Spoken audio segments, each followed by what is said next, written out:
thank you everyone for being here today in this beautiful city, Zagreb, in this amazing hotel with so much history. This was a stop of the Orient Express, and so many passengers came and stopped here. And now you are like these passengers. You are going to live the journey of two amazing director generals of two different countries who will share with you their views about leadership. We live in very difficult times. Pandemic is over or not over, we don't know, 3 years we have been locked. War everywhere, now recently Ukraine, Russia, inflation, cost of living crisis, lots of mental health issues all around the world. Is more important than ever, leadership, inspiring, helping, coaching, mentoring. So for this topic, we have here Emil Kosulkov, Director General of the Public Service Broadcaster in Bulgaria, BNT, and we have Matthias Setele, Director General of Markisa TV. Matthias, Emil, you both have fascinating backgrounds, so before we start with the topic, let's start with you, Emil. Okay. Do you want to give very quick background of what you were doing before becoming Director General at Bulgaria National TV? All right, which part of it? I've been Director General for the last 3 years. Before that, I had the CEO of a big production company in Bulgaria. And before that, I've been into politics. I've been Member of Parliament, Chair of Parliamentary Commission. And even before that, during the communist times, I was a political prisoner as an anti-communist. So which part you exactly? No, but thank you very much, because you have been in production, in commercial, prisoners, so I understand a lot about political issues, conflict. Matthias. Yeah, I started 30 years ago as reporter for Austrian Public TV, ORF, and I worked 7 years for RTL as head of production in Germany. Then I was 7 years freelancer. I worked in more than 20 countries, from Brussels to Budapest, from Stockholm to Athens, from London to Tallinn. And since 9 years, I'm in Slovakia, director of a TV group with 4 channels and 1 streaming service. Fascinating background. So if you have questions, I will allow you to ask questions, because these people are here fantastic. Let's start with the basics. What is a leader? Who can start defining to us what is a leader? What are the skills needed to be a true good leader? Emil. Well, I guess the major challenge now is that the leader should both perform and transform at the same time. And because of the radical changes that are happening, in order to lead successfully a company or any type of organization, you have to swiftly adopt the changes. And it's redefining the traditional job description of a leader. You don't deal just with the companies and employees and the output and the production. You have to deal with society, with external pressures. We think I have to deal all the time with places and people. I have to exert influence upon people and places that I have no authority. But this is part of my job now. You have to deal with utilities companies, politicians, society. So I believe this is the major change in leadership. Now it includes a lot of a different type of work. I would say inside, let me put the picture of a good leader is a dirigent for me of an orchestra. So he gives the rhythm, he gives the pace, but he's not playing himself. He let the musicians play, and he's responsible that the final outcome, the sound of the orchestra, the final work piece is good. Someone might make a mistake, who cares, but the final outcome is important. And you must manage the teamwork between the different groups. You know, you have trumpets and violoncello and drums and triangles and a lot of different. And the same is in television. You know, we have in the TV production lots of people to be brought together. Within one production, you have 80, 100, 120 people, but also in the channel. You know, it is more complex than it was used to be. We had to have linear TV. You announce the program, you broadcast. But now you have social media, you have marketing, you have streaming windows up front, you have the broadcasting, you have afterwards catch up and online. You have a lot of processes, even the windowing of scheduling, the marketing process, everything is more complex. And you must make sure as leader that the teamwork is running, because so many people are involved and so many mistakes can happen. If one of the guys does not work properly, if PR is sleeping, if promo makes bad trailer, if we have the wrong slot, if we have writers who bring the story into some dead end, there are lots of mistakes, and you have to enable the teamwork. I think that's why I choose the Big Show of the Dirigent. In the end, the viewers and users, they must like the final product. What problems we had in the rehearsals before, they don't care, or in the production. They just see the final product, and we must ensure that the teamwork is flowing. So you mentioned teamwork, you mentioned inspire everyone to work together as a team, and you mentioned a lot of change has been happening in the last years. So how the pandemic has changed your leadership skills? Because obviously during the pandemic, people were working from home, flexible working, lots of changes. Has your leadership style changed in the last years? Well, pandemic is part of it. Yes, it was the big push because we had to adapt to the new environment. People were working from home, online most of the time. We have to change teams, crews. You have to maintain for the outplay, let's say, for the studios. You have to maintain as because the Bulgarian measures of the health department, if somebody is infected, somebody's got the COVID, you have to isolate the whole crew.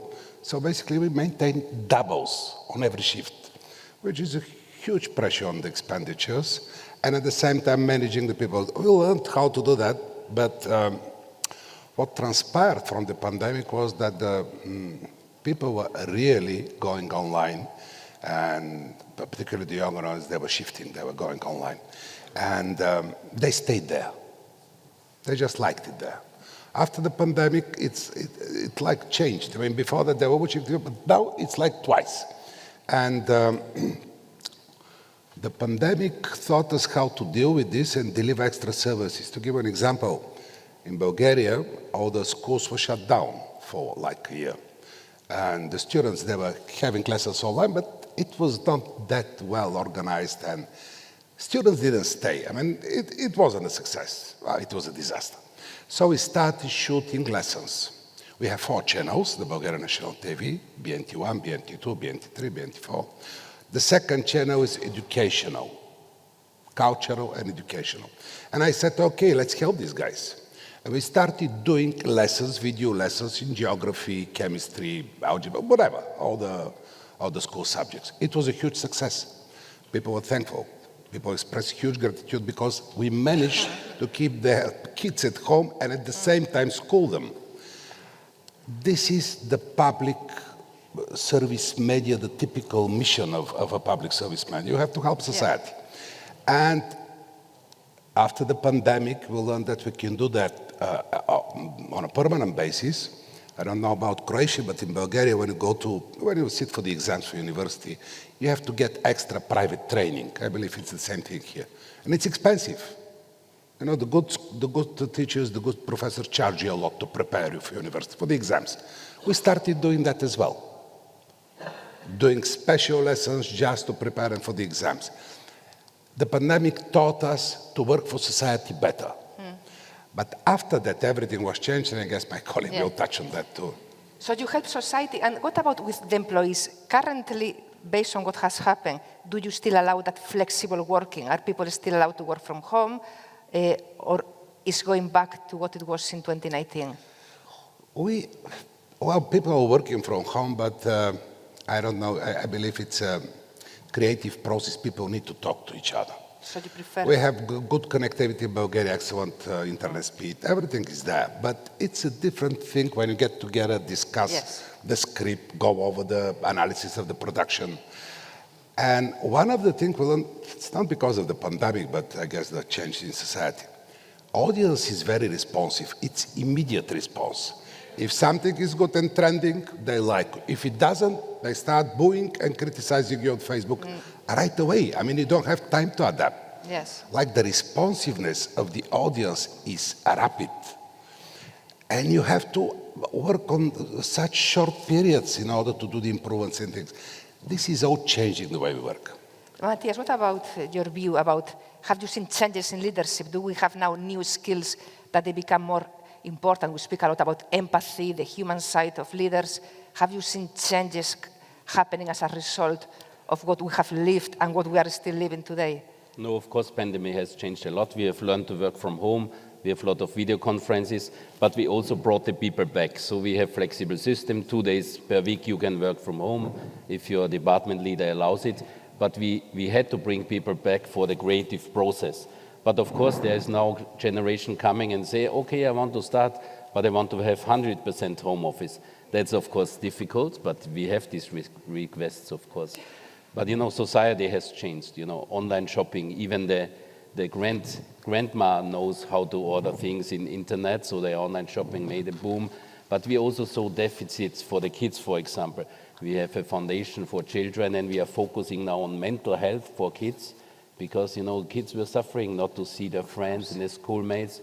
So we made also initiatives on this social level to give something back to society. I think that's also part of it. Fantastic. So let's speak about now talent, your employees, recruiting talent, keeping talent, especially in the media industry where we're combining traditional linear TV channels with the new online world. So in terms of recruiting, which are the skills you are after today? And also, tell me about how employees, the difference are between different ages, below 35, above 35. Do you see a difference in the skill sets and behavior of the new people you are recruiting? Let's start with you, Matthias. No, we are 26-year-olds. You have the classic TV persons, and we built up the streaming service. So in Czech and Slovakia, we have now 400,000 subscribers within 2 years. So it's a massive growth on Voya, on our streaming service. But the guys which you need there, they are between 20 and 29, data analysts, customer relationship manager, customer care, some social media marketing. And the streaming part of our business is like a secret digitalization program. And the 20-somethings who come to the company, they are challenging the old ones who say we make it like we always do. So we have a clash of generations, and it's good. It's just about the moderation of them. But it's really fresh wind in our company, because older people, we hired, let's say, 50 people in the last 9 months, and they are all below 30, and they have different skills. So that's good for the company to go more data-driven and to have different approach to the things. But on the other hand, the next generation, they are not working so hard on their career. They don't work in the evening, they don't work on the weekend. They want a sabbatical after 5 months. Some are asking, you have different ways to please them, to motivate them, and also in the recruiting. 10 years ago, we just made a trailer and then hundreds of people applied. And now it's more difficult. We must use many channels to find the people. And you must also be more active as employer. We do much more events, trainings, send them abroad. We do really a lot for our teams, which we did not do 5 years ago, to be honest. So, and the HR team is much more active. Otherwise, we would not get young people attracted to TV and online and streaming for us. So there's really a change going on, both in the recruiting, but also within the channel, between streaming and classic linear TV. There's also some good tension between them, the young ones and the established one, and we are using that for the company, but you must try to moderate between the groups. So you have to combine the expertise of those people who have been there Absolutely. for years Yeah. with the new skills that you are saying. You need coding, language programming, data skills. Yeah. But as you also said, they're more difficult to keep because they're more demanding, they want to learn. Absolutely, yeah. Is this the same in Bulgaria? Did you see this generational gap, the under 35s being more demanding, they don't want to work long hours? What is your view about attracting new talent and maintaining, retaining that talent? Well, I get in Slovenia and Austria is slightly better, in Bulgaria is even worse. We have the huge competition. There are a couple of American companies working on movie production. And they're draining the talent out. They pay double wages, they get all the good guys, they get cameramen, even makeup artists, I mean, everything. So competition is the biggest problem. Everybody's producing video content now. I mean, look at Alibaba, which is a different type of business. They invest like a couple of billions just for video content. If you look at I've been going through the statistics for the European Broadcasting Union and the public service media in Europe and around the Mediterranean. Like the top 10 tech giants have 28 times more revenues than all the public service media, including BBC, RAI, and everything. I mean, how do you compete with that in terms of talent? What are you going to pay? Yes, we are working to get those. As I said, competition is a huge problem. Second, even the way they consume video content and they work on it is very different. Attention span is very small. I mean, they like flexible hours. They don't have the traditional skills and work ethics. I don't care. I mean, they will leave something and just disappear. And yes, you need to attract those. The way we are doing it is through partnerships. I would like to get influencers working with me or for me, or maybe do something together on our site. We are sharing with the private networks. Right now we are doing the World Cup in Qatar. I'm sharing this with the private network so we can get both talents and expenditures.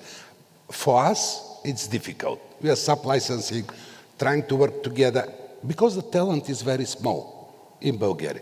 And of course, then you have the immigration and all the proper people just leave the country, go to the States or whatever.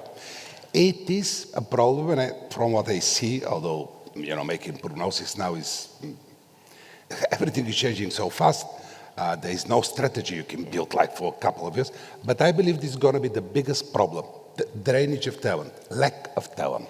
So which advice, since you're both of you top leaders and you mentioned about the importance of this young generation with data skills that they are very demanding and difficult to please, which advice, if they're here listening or listening online, what advice would you give to a 25-year-old looking for a job, maybe with you? What is your advice? I think most important is the mindset not to complain, just to take it actively. For example, we just founded a CME Content Academy in Brno to serve Czech and Slovakia, so it's in the middle.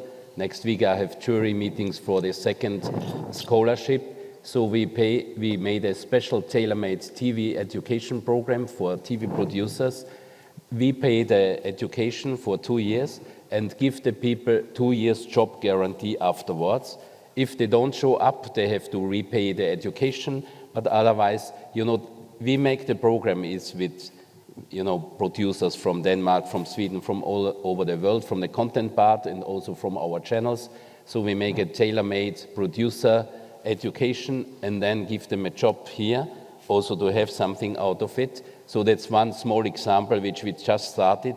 So you must help yourself and you must also team up, like you said, if it's with your competitors in your country, if it's with your sister company somewhere. These alliances will be more important because, as Emil said, the real competitors are global ones, if it's Netflix or Disney or HBO or YouTube. So we really have also to learn in Europe to make alliances, if it's co-production or co-education. And this Content Academy is the first step. It just started a few months ago, so we are experimenting with it, but we have the first students, and in 1 year they will start to work for the channels, and we have at least tried to do something. And I want now your honest opinion about a very important topic as a leader: diversity, inclusion, female leadership. And I want you to tell me the percentage of female leaders you have in your companies. I want to start with Matthias because you work in Central and Eastern Europe, many countries around here. You were also in Sweden, in the UK. In terms of female leadership, how well are they doing here? Or what have you learned, best practices in countries like Sweden and the UK that maybe here they are not there yet? What is your view about diversity, inclusion, and female leadership, which is so important today? No, of course, it's also a matter of society. When I worked in Sweden, the team disappeared at 3 o'clock, and I said, where are you going? And they said, we pick up the kids, and they make 50-50 between men and women. but it's not the case in Austria and also not in Slovakia. So you follow the society. But what we did, we have a kindergarten in the company, which we founded because the reporters have very long working days and they want to get back in the job, but it's tough as news reporter. So that was the first step. And you must also identify the women leaders which are good. And luckily, I had 2 of them. So our program director is now program director for Czech and Slovakia, although Czech is a much bigger territory. So it's really honor. She is a great lady, and I gave her the chance, and our holding gave her the chance now to run 2 countries. And our finance director is also Slovak director, is Czechoslovak finance director. So she also could step up. But you need also the persons and give them a chance. And recently we made a salary study in summer in our company, and the interesting result was that women have higher salaries in average than men. So my wife says it's okay like this. So, but there is still a lot to go. Yeah. But you know, it's also a matter of the leaders, how to organize things and how to bring it into some direction. So if in Sweden is 50-50, men and women share duties, what would you say is in Slovakia? 10, 90, 10-90. I would say, yeah. Very big. Maybe Bratislava is different, you know, it's very Western progressive city there, it's different, but on the countryside, everything is on the mothers. What about Bulgaria? 50-50 men share duties with women. How do you as a leader promote female leaders? What is the percentage of female leaders you have in your company? The percentage of female leaders is too high. It's too high. Well, I don't know why it is the case with Slovakia, but as you perhaps remember, during the communist years, women and men were basically equal. They were mandatory. They had to work, all of them. So in Bulgaria, in most enterprise companies, actually we didn't have a housewife. We didn't have the position staying at home. They had to go to work. Women just like men. So this typical Western problem is not typical for Bulgaria, I believe, for Eastern countries. All of the women are working. About the help at home. Yes, well, sure, but they were not even allowed to stay at home. They had to go to work, even if they had. Okay. So we have, like, the head of the current affairs and news, which is the most important department. It's a woman in Bulgaria. The head of the financial department is a woman. I've got all the top positions basically filled by women because they're experienced. I mean, they work for tens of years. And in terms of diversity, as you were saying about particularly younger people or different ethnic backgrounds, this is slightly different. Perhaps you know that we are, I guess, the biggest country with the biggest Muslim population in the European Union, because the Bulgarian Turks, around 10%. And we've got other small minorities, not that many religious, but we need to attract people. We need to include those who we're trying to. It's a little bit more difficult to get from these backgrounds. And in terms, as you mentioned before, of the young people coming, I believe the core motivation for public service media is something different that they value and appreciate. It's the social mission, the public cause. The young are mostly about better me, I need to feel better, and better world. They care about environment, they care about integrity, they care about all the modern stuff. And the public service media provides this. The salaries might not be good, but we have special productions for people with disabilities, or for culture, or something they don't see in the commercial networks. And this is the way we present them with the cause, with the sense of purpose. Yeah. This is the main drawing force for us. Of course, because diversity and inclusion obviously is more than female, males. You spoke about disabilities, also neurodiversity. Do you have actions in place to promote lots of people being able to work in your companies? What actions are you taking currently to promote that diversity inclusion? Do you believe in quotas, like X% of people have to be from this cultural background? What are the measures taking place both in Bulgaria and at your company, Markisa? Matthias? No, I think it is mainly about the talents, but it goes deeper. For example, we had in one of our daily series a young teenager, and she has half Slovak, half Arabic background. So it's also about what is with moderators, what is with actors, also to include all people from society. And maybe it's disturbing for some in the beginning, but it works, and you must make it with the team together. And another topic is the green filming. Then some producers and some of our production team, they are also shocked. We joined the Albert Initiative with in English standards, and we had Let's Dance in spring, the first CO2, let's say, neutral production. But it's a lot of work behind to change things from catering to shooting, and it's also motivation work in the team to go for the green filming, to change the production. We have the handbook, that's the paper, but you really must talk to the people and the producers, and step by step we are changing all our productions, and also in the company. And for example, like Austrian style management, we have a green committee, so every department can send someone, and we gather together the younger generation who is interested into the green topic, and they make the proposals, and they are now very strict. So even they are banning the plastic on the Christmas trees, and so it's very funny. Also here you have generation gap. So the younger team, which is, let's say, environment friendly, they are pushing the company to make some actions, and it's good. And you just have to moderate the discussion and make it reasonable with the business, with the people, so that the TV family is still intact, but to go also one step further. And this is for all of these social topics the same. If you make it from the top, it does not work. You need the people in the company who want to engage themselves in a certain topic and give them some freedom, but also not put the pressure, it must be tomorrow.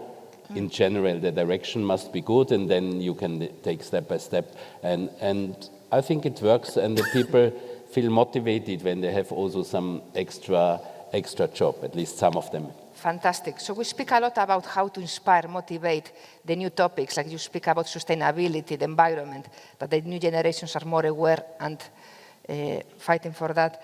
In terms of business challenges, we spoke about people working in the company. Now let's speak about your clients, your shareholders. What are the main challenges? Is it moving to the digital world a big challenge? Who are your main threats for you as a commercial channel? The public service broadcasters, the streamers like Netflix and others. As a business leader, and for your company, Mark Sisa, what is your main challenges today? No, you cannot say there's a main challenge, because there are a lot of challenges at the same time, and you must identify how to spend your energy. In advertising, the competitor is YouTube. So TV is fighting with YouTube, because in the pandemic it shows TV and online are the strong media, radio, outdoor, others print going down. But YouTube is the competitor in video advertising, because it's addressable and it's 3 times cheaper than TV. So this is one place.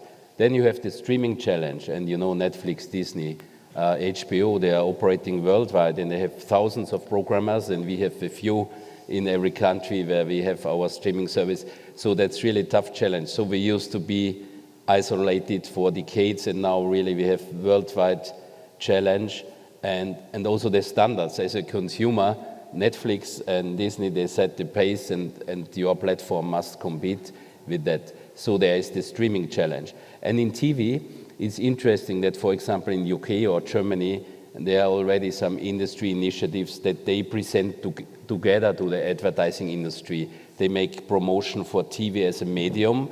But when I bring this to my country or to our countries, my competitors are very scared that we now want to work together when we have been fighting for 26 years or 20 years.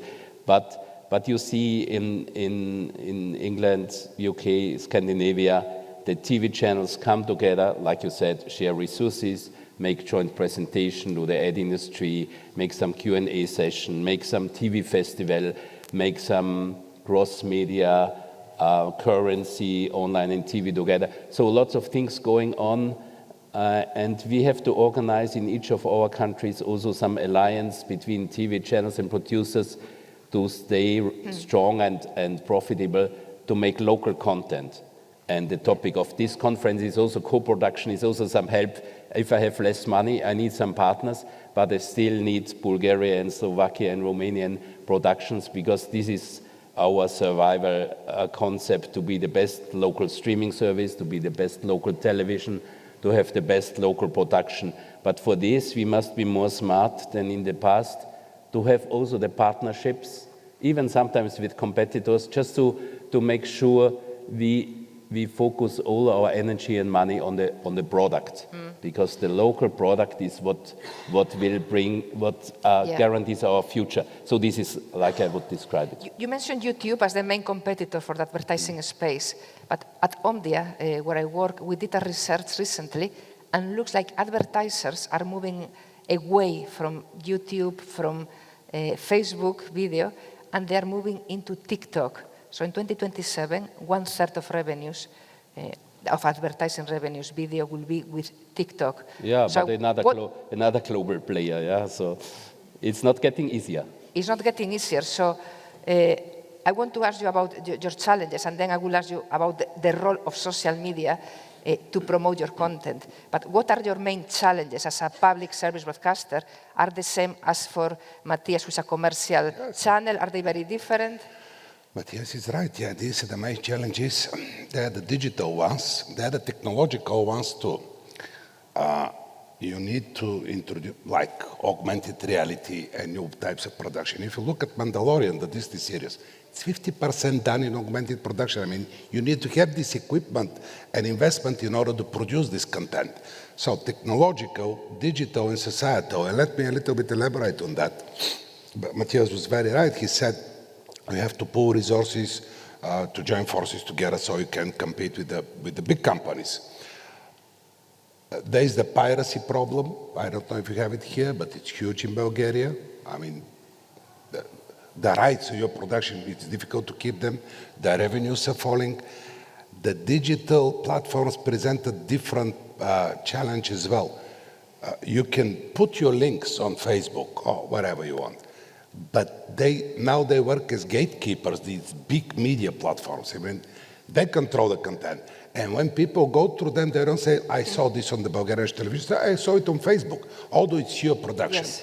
So the brand recognition and the brand loyalty is falling.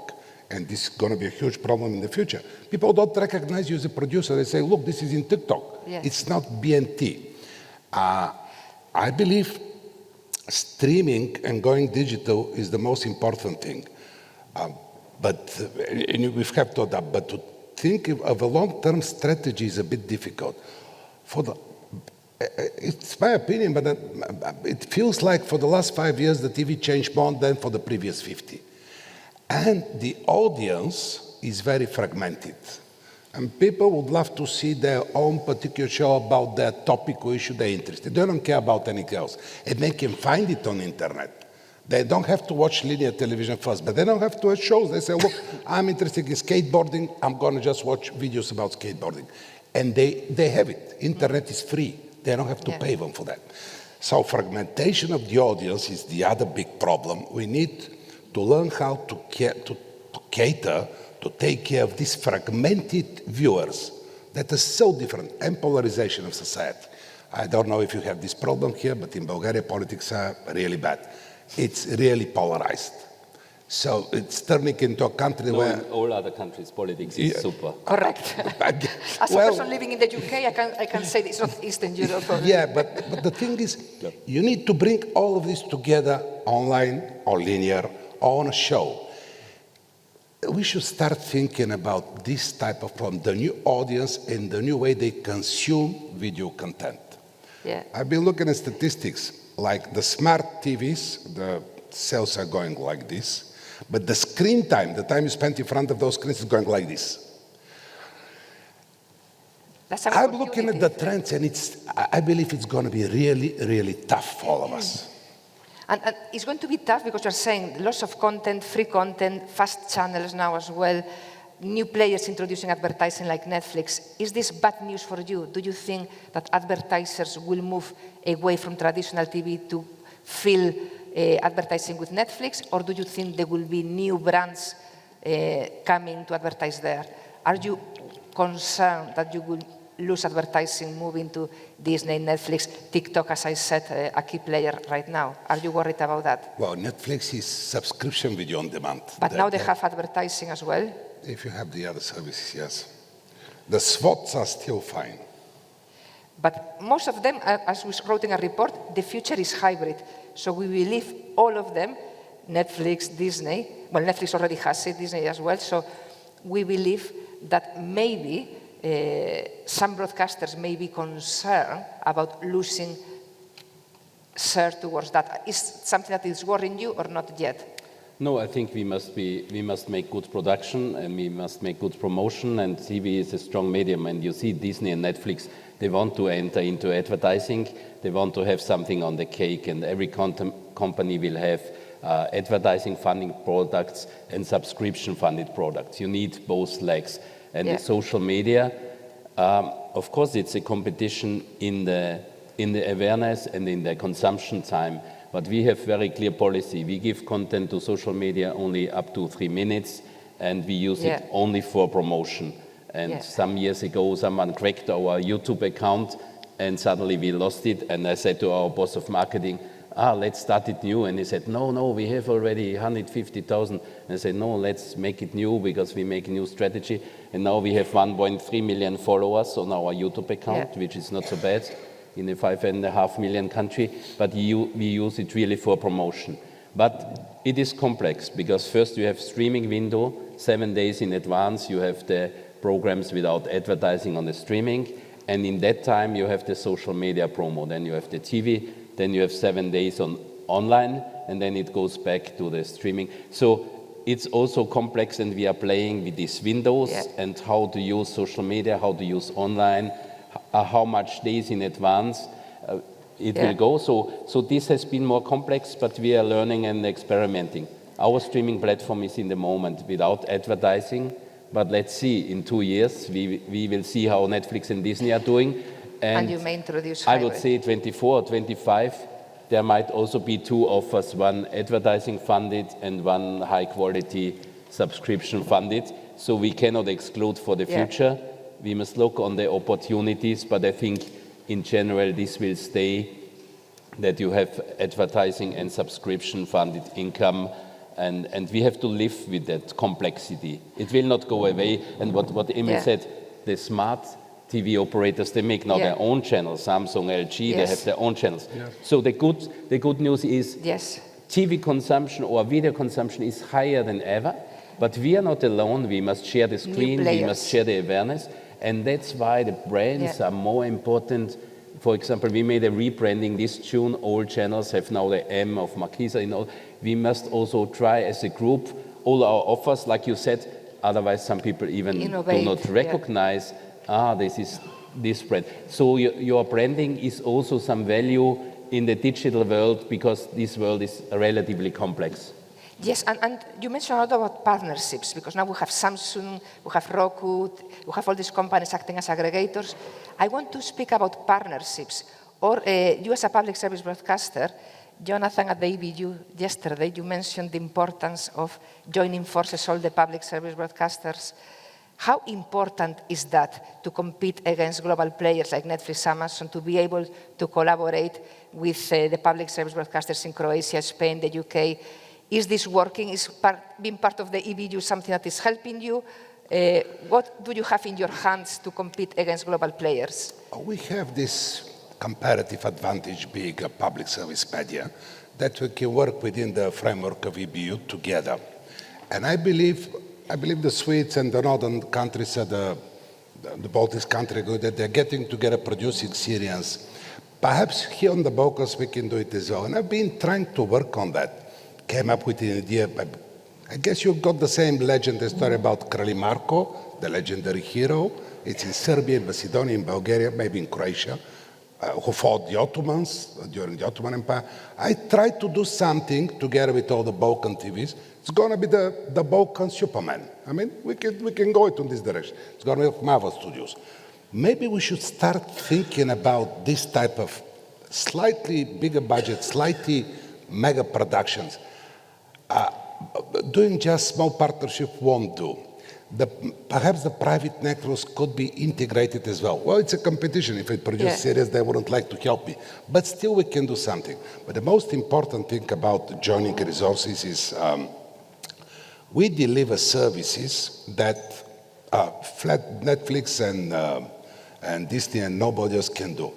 Trust in public service media is leading. I mean, our current affairs news. How good is the trust in public service in Bulgaria? Top everywhere in EBU. If you look at EBU, it's the same with most of the countries. With a couple of exceptions, in a lot of the countries, the public service media are the most trusted media in terms of news. Fact-checking. Because of these connections, we can provide different services, like better news, better current affairs, do something about the fake news. And I guess we're talking just about here content and video production. We shouldn't remember our main department, news and current affairs. This is a comparative advantage. We can do it better than private networks, in my opinion, because we've got more reliable resources. Matthias, we talk a lot about public service. Is it for you more challenging, or do you join forces with other countries as well? I mean, the partnership is the question, is it win-win or is it toxic? For example, Samsung, LG, they sell the channel themselves. We don't go there. We want to do the advertising sale and control it.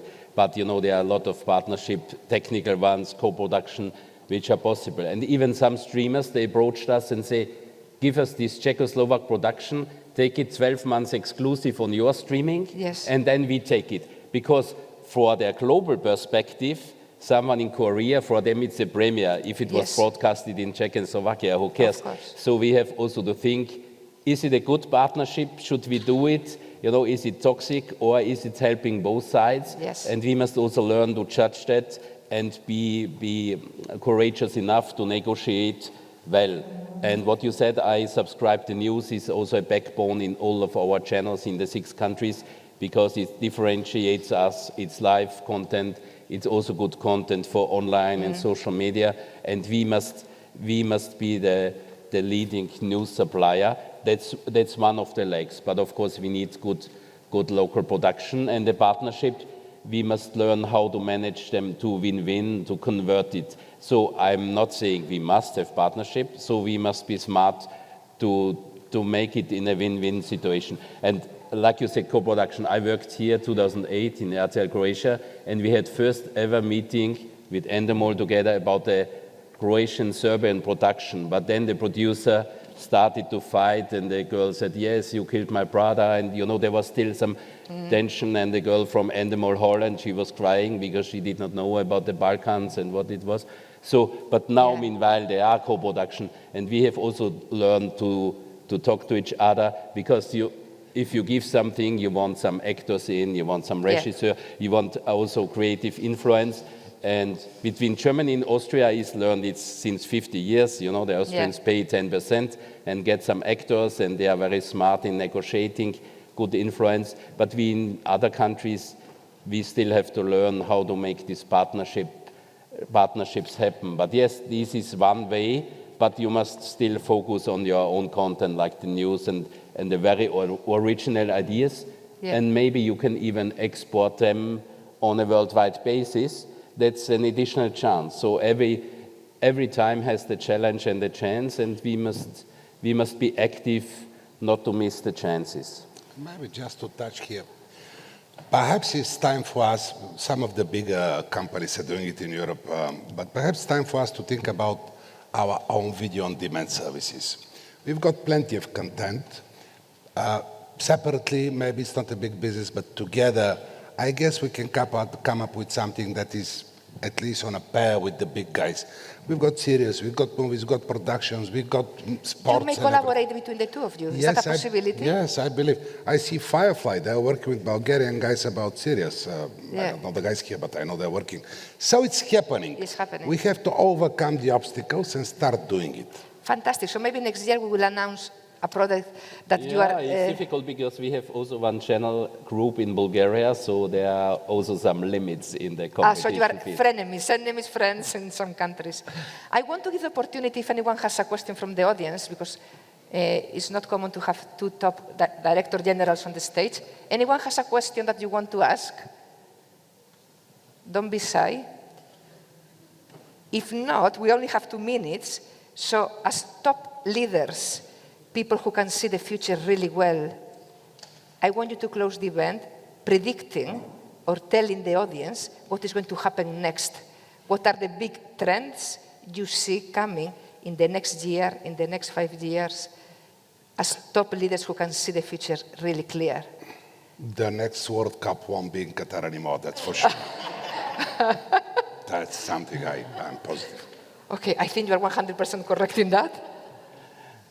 No, I think no one from us can foresee the future, but I just want to refer to something what we say in our company, jeden Team, jedna vášeň, one team, one passion.